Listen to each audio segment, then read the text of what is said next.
Hi, I'm Chloe, and I'm going to talk to you about how activity can impact on blood glucose levels and how you can adjust your insulin to help manage those effects. If you are living with type 1 diabetes, we would encourage you to take regular activity, as it can improve general health and well-being, help maintain a healthy body weight, provide enjoyment, improve sleep quality, and also reduce the risk of heart disease, stroke, some cancers, osteoporosis, and Alzheimer's disease. You can exercise and do sports if you have type 1 diabetes. You'll just have to take some extra steps to make sure you do it safely.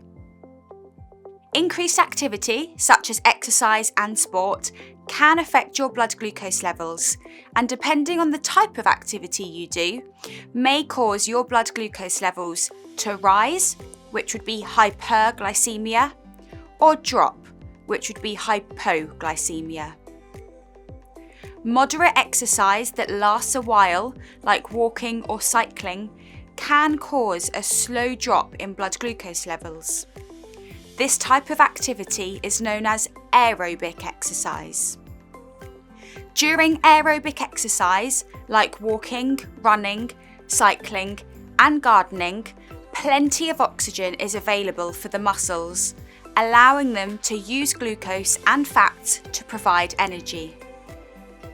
Some exercise, like sprinting, football, and weightlifting, might cause your blood glucose levels to rise. These are examples of anaerobic exercise, which starts when there is not enough oxygen supplied to the muscles. There are things that you can do to help manage your blood glucose levels, which would include checking your blood glucose levels before, during, and after exercise. It is best if your blood glucose level is between 7 and 12 millimoles per litre at the beginning of exercise. Do not exercise if your blood glucose level is less than 5 millimoles per litre or more than 15 millimoles per litre. If your glucose is above 15 millimoles per litre, then you should check for ketones.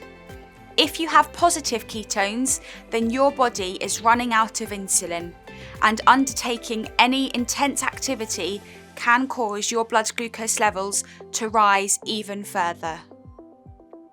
During exercise, the body recognises the need to provide energy and release glucose from the liver. Blood glucose levels will then rise when there is a shortage of insulin, and the glucose cannot enter the muscle cells. During exercise, glucose that is used by the muscles to provide energy during activity can cause the blood glucose levels to fall. Insulin may be absorbed more quickly than usual from the injection site if the blood supply to that area is increased by exercise. Your blood glucose levels can drop, and so your risk of having a hypo can last for up to 24 hours. After exercise, the liver and muscles store energy as glycogen, which is released as glucose during exercise. After exercise, this glycogen store is replaced by taking glucose from your blood and may cause blood glucose levels to drop several hours after exercise.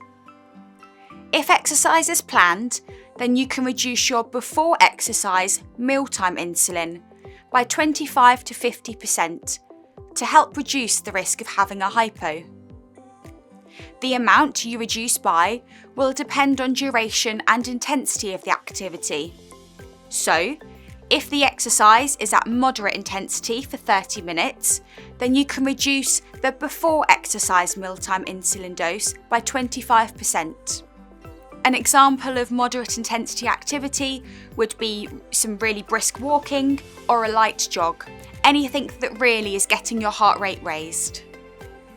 So if your meal dose is 8 units of insulin, then you can reduce this to 6 units of insulin before exercise. If the exercise is at moderate intensity for 60 minutes, then you can reduce your before exercise mealtime insulin dose by 50%. So, if your meal dose is 8 units of insulin, then you can reduce this to 4 units of insulin before exercise. If you exercise in the afternoon or evening, then you may want to try reducing your background insulin by 10 to 20% following the exercise. If your exercise is unplanned or lasted longer than expected, then you may need to replace the glucose with carbohydrates. And so we would encourage you to have 30 to 60 grams of carbohydrates for each hour of exercise. You can also help to prevent having a hypo by doing a 10-second sprint at the end of an exercise session to help raise your blood glucose levels. If you have had a severe hypo that needed someone to help you, then please do not do any exercise or strenuous activity for the next 24 hours because you will be at increased risk of having a further hypo. If you have ketones more than 1.5 millimoles per litre, then take a correction dose of your fast-acting insulin and wait until your ketones have reduced before exercising.